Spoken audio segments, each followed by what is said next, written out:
everyday tasks, each one a testament to my growing resilience in the face of adversity. My ongoing battle with depression has been a long and arduous one, but I've made significant strides in recent months. Despite the challenges I've faced, today was a triumph, with each accomplishment building upon the last. Just getting through a day that normally feels insurmountable is a victory in and of itself. Tomorrow, I aim to extend this momentum by tackling homework and giving my room a thorough cleaning. At first glance, the task may seem daunting, but I'm determined to push through and come out on top. Edit. I'd be happy to hear from others who have experienced similar struggles with depression. Sharing stories and experiences can be incredibly helpful in the healing process. Update. If you're struggling with depression or any other mental health issue, please know that you're not alone. There are resources available to help you navigate these challenges. TLDR. Taking small steps towards recovery and celebrating everyday victories can be incredibly empowering when facing the darkness of depression. My wife is pregnant. My wife has irregular periods and she wasn't feeling well for the past few weeks. She was feeling weaker after work and started getting nauseous. This weekend on a whim she decided to just do a pregnancy test before seeing a doctor with her symptoms. We're expecting. My wife's menstrual cycle has always been unpredictable, and lately, she's been struggling with fatigue after work. She's also been experiencing nausea, which had her worried. On a spontaneous impulse, she decided to take a pregnancy test before scheduling a doctor's appointment to discuss her symptoms. It turns out, she's indeed pregnant. We immediately made an appointment with her doctor to confirm the news and discuss the next steps in her care. Following the confirmation, we learned that she's due for a dating ultrasound tomorrow. We've been hoping to start a family and had a carefree attitude about it. But now that it's happening, we're both over the moon with excitement. I'm going to be a father, and I couldn't be more thrilled. Edit asterisk I'll be updating this post with more details as they become available. Update asterisk I'll be adding new information as we progress through this journey. TLDR asterisk we're expecting a baby.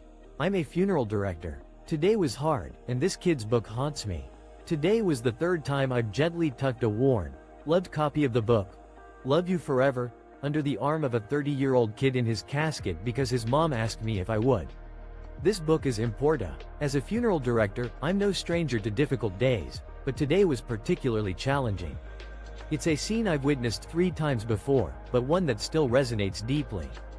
A 30-year-old man lay in his casket, a worn copy of the heartwarming children's book, Love You Forever, cradled in his arms, as per his mother's request. The poignant message of this book lingers long after the final page is turned. It reminds us that, no matter our age, we remain our mother's child until the very end. As the casket lid closes, that 30-year-old man becomes a tiny, vulnerable baby again in his mother's eyes. I know this isn't the last time I'll be tasked with this solemn duty, and even though it's my profession, the pain never truly subsides. Today's encounter left its mark. I'm reminded of the importance of cherishing the love we share with our mothers. Tell them you love them. Edit. This story is based on a true event experienced by a funeral director. The book, Love You Forever, is a classic children's story by Robert Munsch that portrays the eternal bond between a parent and child. Update. The story has been widely used mouthwash after giving my GF head. Now she doesn't even let me see her. Now I don't know what to do. This happened 3 months ago. We have been dating for 5 months.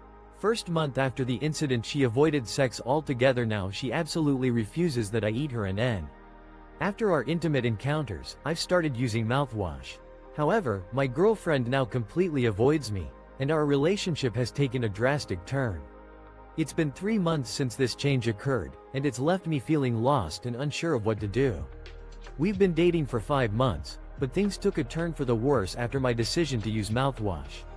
Initially, she would avoid sex altogether, but now she refuses any form of intimate oral contact. What's more concerning is that she's also restricted my access to her in a private and intimate manner, something that previously brought her great pleasure and satisfaction. This has been challenging for me, as I enjoy witnessing her happiness and satisfaction during our intimate moments. Unfortunately, she seems reluctant to discuss this issue, and when I try to bring it up, she claims not to know what I'm referring to. She insists that she's happy with our sex life, but her actions suggest otherwise. To be honest, our sex without the intimacy I previously enjoyed doesn't fulfill me, and I'm struggling to come to terms with this new dynamic in our relationship. Edit. Some readers have suggested that using mouthwash may be a sign of poor hygiene. However, the primary concern here is the impact. It's so tired of shitty power-hungry mods. I just got banned from yet another subreddit because some shitty loser of a mod didn't like my opinion. No discussion, no attempt at understanding my point of view. Just banned. The ban-worthy post? I suggested that everybody is stupid. Exhausted by the suffocating grip of self-serving moderators for the umpteenth time, I've been banned from yet another online community due to a moderator's insatiable hunger for control. Their response was swift and unyielding, with no attempt to engage in a constructive dialogue or consider my perspective. The offending post that led to my ban? In it, I posited that intellectual shortcomings know no social or economic boundaries. We all have areas where we are oblivious to our own limitations, and we all make decisions that others may find perplexing or misguided. Apparently, this philosophical musing was interpreted as a cry for attention. The irony of being banned from a community that prides itself on tolerating unpopular opinions is indeed a bitter pill to swallow. Edit. Some users may argue that the original post was indeed attention-seeking. However, the point remains that the moderator's reaction was unwarranted and stifling. Update. This experience has left me questioning the purpose and values of online communities that claim to foster open discussion and dissenting views. TLDR. A moderator's overreaching ban on a thought-provoking post has left me wondering if the price of free speech is too high in online communities that value conformity over intellectual exploration. I forgot my husband's first Father's Day and he doesn't even care. I realized it at lunch today. He made my first Mother's Day wonderful and special and I didn't do anything for him. I left him at home outdoors and went to play pickleball with my friends. His response: "We." A disturbing reality as I sat down to lunch today. A disquieting thought crept into my mind. It was a day that should have been significant, yet it slipped right through the cracks. My husband's first Father's Day had gone unacknowledged, and to make matters worse, I had done nothing to make it special for him. Recalling my own first Mother's Day, which he had made truly unforgettable, I was filled with regret. He had taken care of our daughter and me, allowing me to indulge in a fun day out with friends playing pickleball. Meanwhile, he stayed behind, likely unaware of the significance of the day. When I called to apologize, his response caught me off guard. With an air of nonchalance, he mentioned that I had missed Father's Day, but he didn't seem fazed. Instead, he shifted the focus to our dinner plans, asking if I wanted garlic bread with spaghetti and Caesar salad. The juxtaposition of his carefree attitude and the triviality of the question was jarring. I forgot his first Father's Day, and all he could think about was the meal we would be having. The realization was a harsh reminder of the importance of appreciating the little things and making. Today I accidentally learned how to squirt. I'm a man. Yep, title pretty much says it all. I was pretty bored today and decided I would masturbate. Then when I was done I decided what would happen if I stimulated my tip. So I started doing that and I started to feel it coming. A sudden discovery. The title sums it up quite nicely. Today was a rather uneventful day, and I found myself with some downtime. I decided to engage in a personal activity, and afterward, I became curious about what would occur if I stimulated my urethral opening. I began to explore this sensation, and as I continued, I felt an unusual buildup. Expecting the usual outcome, I was caught off guard as a clear, watery substance suddenly burst forth. It had a distinct odor, somewhat reminiscent of urine. This was most certainly not semen, and I'm at a loss to explain what it was. If anyone could provide insight into what might have caused this, I'd greatly appreciate it. Till children are supposed to be happy was at a socially distanced work picnic, and everyone was talking about how they love being around kids because they are so happy, loving, have so much hope. And honestly, I was in my head like, wait, I do not remember being happy as a child. A realization at a workplace gathering. At a socially distanced company picnic, conversations surrounded the joy of being around children due to their unbridled happiness, unwavering affection, and boundless optimism. As I listened, I found myself lost in thought, questioning the notion that childhood is inherently a time of unadulterated happiness. I couldn't help but reflect on my own childhood, and I was struck by how my memories diverged from the idyllic image others painted. While I did experience fleeting moments of joy while playing with friends or watching TV, my overall emotional state was far from happy.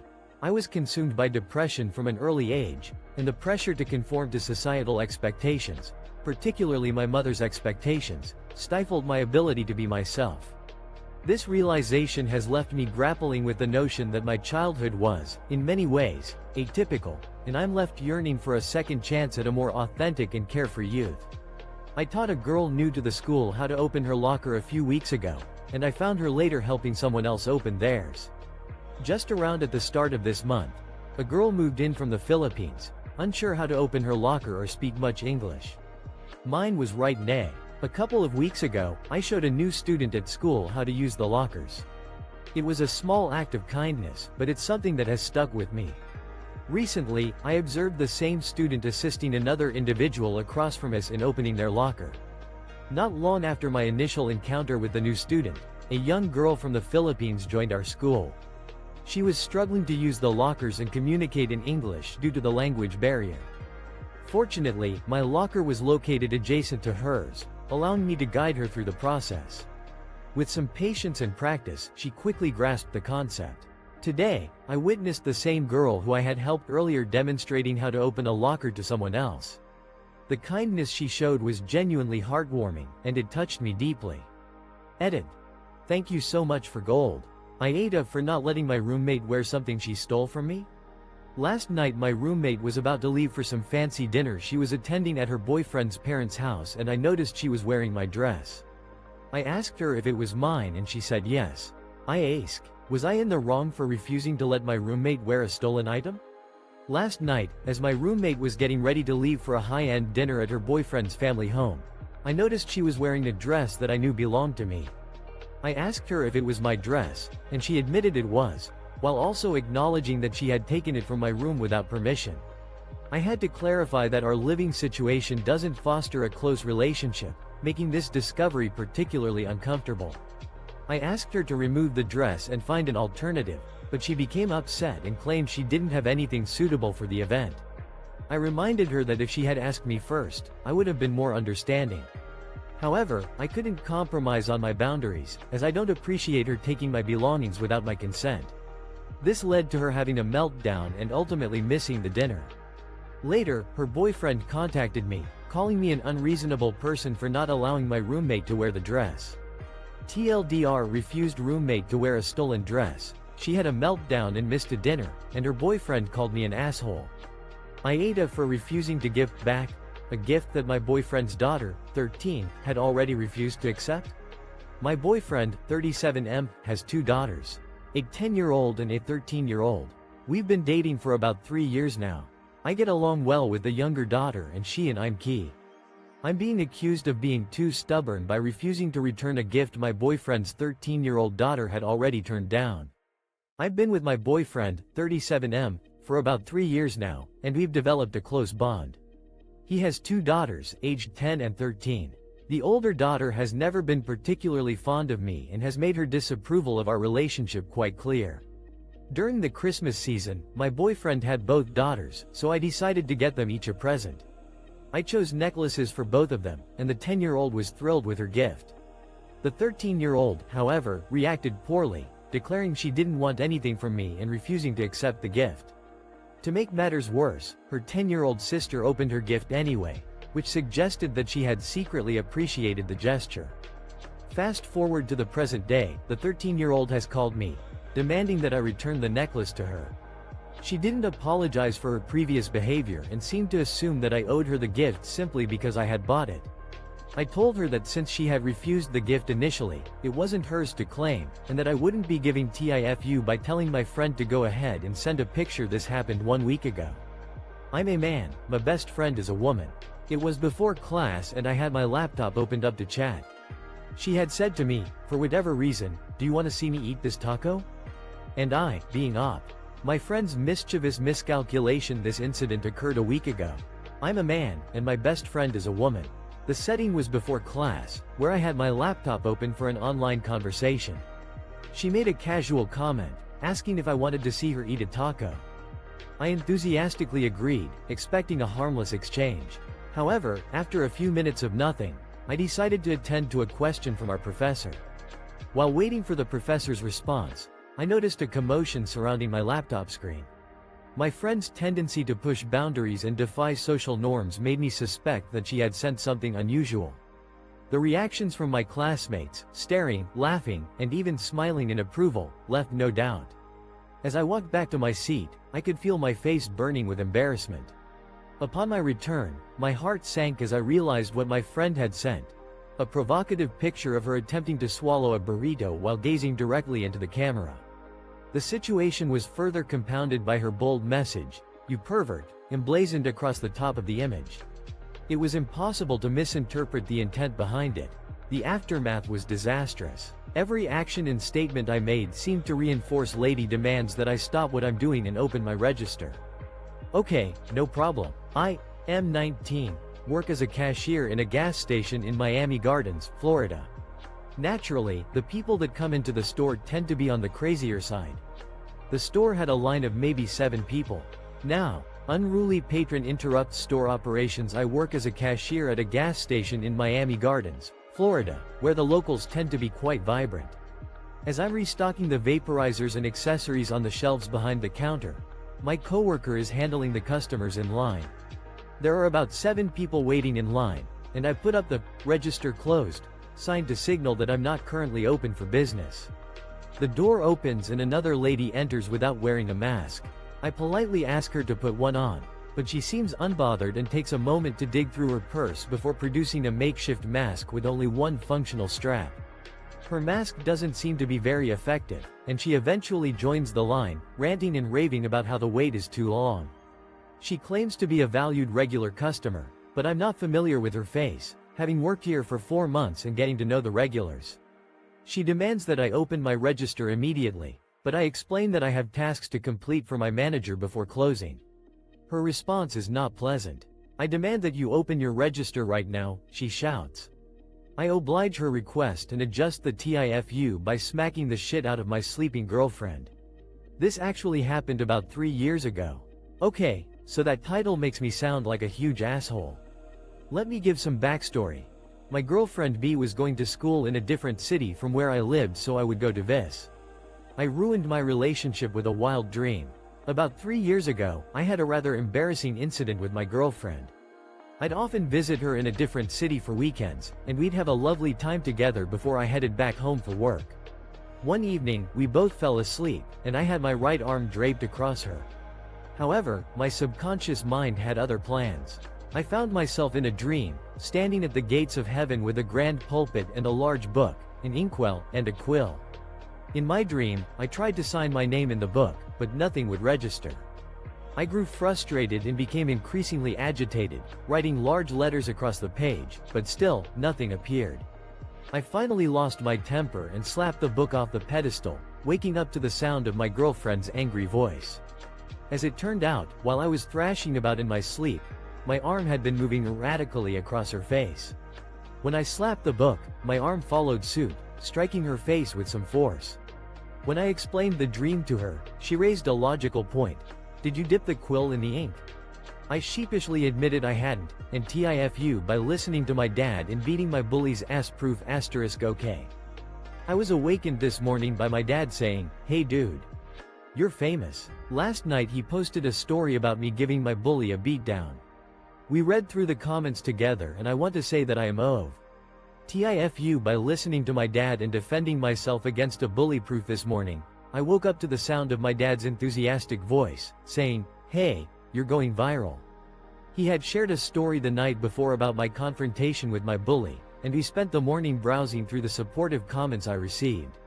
I'm still amazed by the outpouring of encouragement, not just for standing up to my tormentor, but also for my bravery in facing 2 surgeries. I wanted to provide some concrete evidence to put the rumors to rest. Here are some pictures of me before and after my surgeries, as well as a photo with my family and dog. We're a tight-knit clan, and we always support each other. You can find the original post at link. Here are the pictures of me. Photos. To clarify, the person who accidentally hit me in the chest was a close friend, and we were just joking around. The bully, however, consistently harassed me with physical attacks. I didn't want my brother to get involved, as he's still recovering from a traumatic brain injury and we're all very protective of him. I understand that some of you might think I should have TIFU by rubbing my girlfriend's feet, so, girlfriend had a long day of work. So I decided to be the good boyfriend and rub her feet. Being an Asian, I gotta pull out my Tiger Balm whenever I give a massage. It's this herbal mixture ointment that gives you this extreme 2-in-1 chain. The perils of cultural differences in intimacy. My girlfriend had a particularly grueling day at work, so I took it upon myself to offer some much-needed relaxation by giving her a massage. As an individual of Asian descent, I've always been accustomed to incorporating traditional herbal remedies into my self-care routine, particularly the application of Tiger Balm.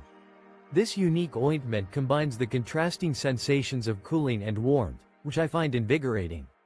During the massage, my girlfriend, who is Caucasian, expressed a bit of discomfort as I worked on her pressure points.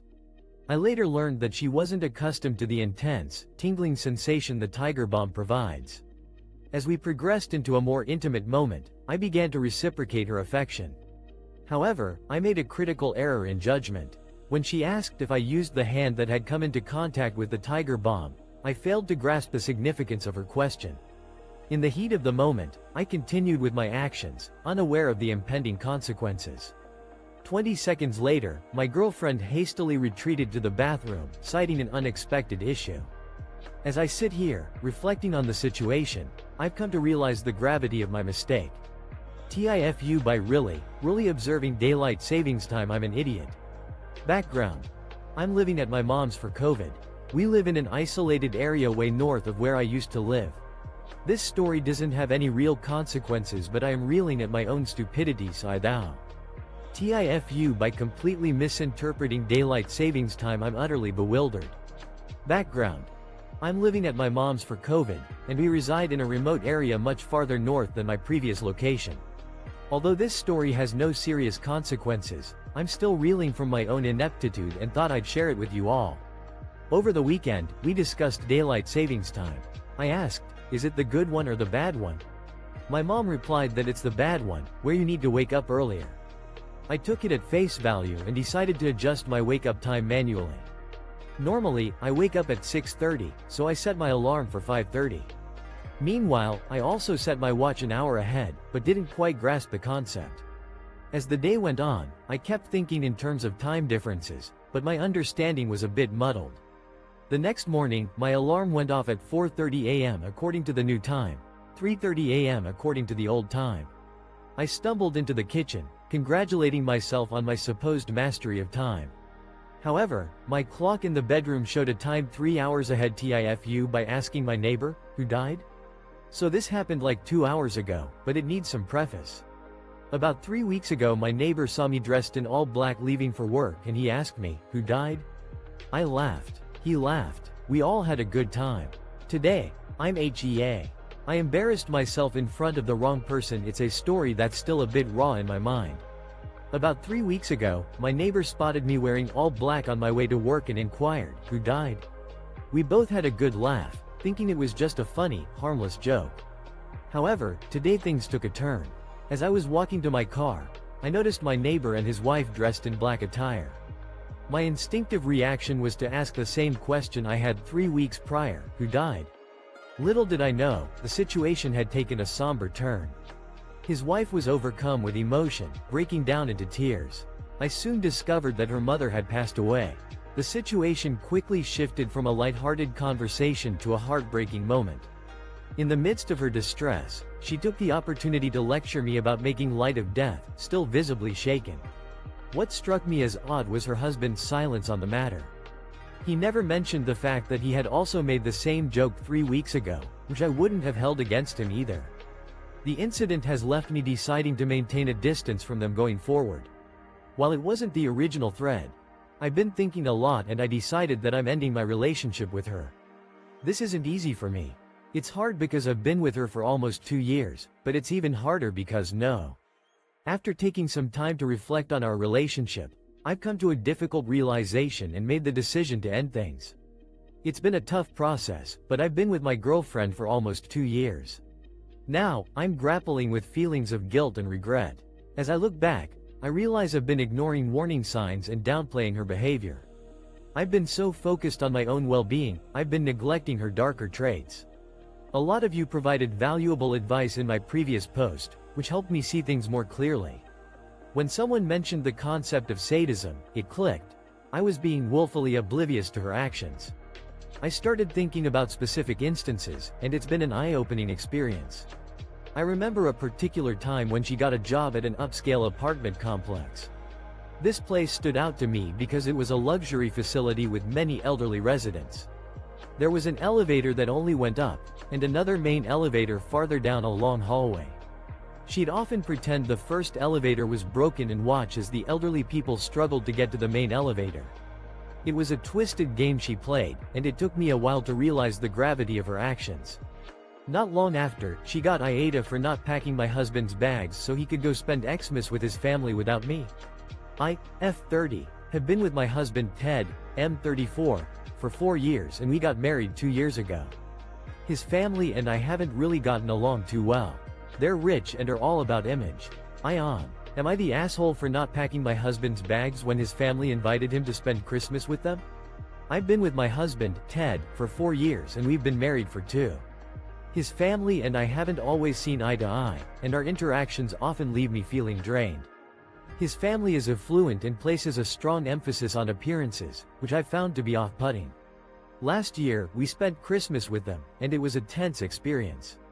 After we returned to our hotel, his mother sent me a lengthy list of perceived transgressions, including wearing inappropriate clothing and bringing the wrong types of desserts. Her criticism left me feeling belittled and criticized. This year, Ted received an invitation to spend Christmas with his family, but his mother didn't extend an invitation to me. He told me that his mother didn't invite me because of my perceived negative points from last year. When I asked if he was considering attending without me, he shrugged and said he wouldn't break the cycle of spending Christmas with his family. Ted suggested that I plan my own celebration, but I felt hurt and excluded by his family's decision. I tried to put on a brave face and not take TIFU by cooking several hundred, maybe thousands, of maggots alive. Obligatory. This happened 2 years ago. This sorry tale begins with me living in a student house, as you may suspect. We had a food bin, approximately 30 x 30 by 20 centimeters, or 1 by 1 x 2/3 ft in freedom units, for disposing of a TIFU by unleashing a putrid nightmare on myself and my housemates. Obligatory. This is an incident that occurred 2 years ago. This macabre tale begins with my living in a student house, where the usual chaos reigns supreme. We had a waste bin, roughly the size of a shoebox, with ventilation holes for airflow, but it came with a peculiar degradable bag that proved too efficient. After it burst several times while we were disposing of the contents, we decided to abandon the bin altogether to avoid the gruesome task of cleaning rotting food from the floor. However, one of my housemates, whom I'll refer to as Alfie, didn't quite grasp the concept of abandonment. He secretly continued to deposit food waste into the bin every day, leaving the rest of us oblivious to its fate. Months went by, and the bin was left to its own devices, slowly becoming a breeding ground for an unholy army of maggots. 4 months later, I returned home with a new housemate, Miles, to find an unmistakable stench permeating our kitchen and living area. Our initial search yielded nothing, but after getting rid of the nearby trash, Miles discovered the source of the smell: our erstwhile waste TIFU, by telling my wife that I would date again if she died. Throwaway. Me, 36M, and my wife, Pam, 34F, have been together for over 10 years. Recently, our friend, Kevin, 38M, started dating his new girlfriend. His wife passed away about 3 years ago. Pam and I were in bed tog. A devastating misstep.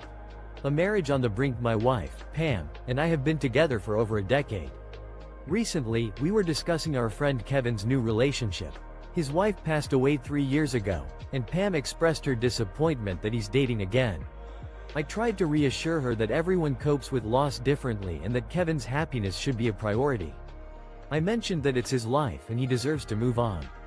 Pam looked taken aback, asking if I truly didn't see a problem with it. I reiterated that it's his choice, and I'm sure his late wife would want him to find love again. She probed further, asking what I would do if she were to pass away. I tried to sidestep the question, but she kept pushing. Eventually, I responded, probably, life has to go on, and I would want you to find happiness too if I were gone. I clarified that my love for her would remain, but I couldn't guarantee that I'd spend the rest of my life alone. The conversation ended with Pam looking drained and saying, "Am I really that easy to replace?"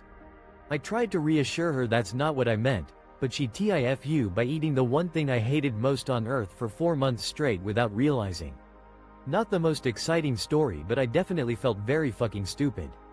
Obligatory, happened beginning March of last year until about July. Necessary context is that I'm a very heavy drive. I made a ridiculous mistake that left me feeling utterly foolish.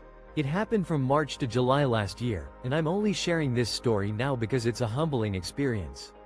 I'm a heavy drinker and had developed a daily drinking habit when lockdown started. This might have contributed to my mistake, but I also like to think I'm just plain stupid. I live in Lower Manhattan, and I'm a huge fan of sandwiches and hot sauce. In fact, I've even been to stores that exclusively sell hot sauce and felt like I was in heaven. When lockdown started, I broke up with my old bodega because the deli man was a bit of an asshole and tried to charge me exorbitant prices for ketchup packets. I switched to a new bodega that was spotless, had friendly staff, and the deli man always remembered my order details, including extra cheese and a lot of hot sauce. I ended up going to this new bodega around 8 to 10 times a week, twice a day, usually on Mondays and Fridays. I always ordered the same type of sandwich, with extra cheese and an absurd amount of hot sauce. However, there was something about the sandwiches that didn't quite taste right. Dog has slept in my bed for 7 years. My GF moved in recently and my dog has been beside me for 7 years since he was 12 weeks old.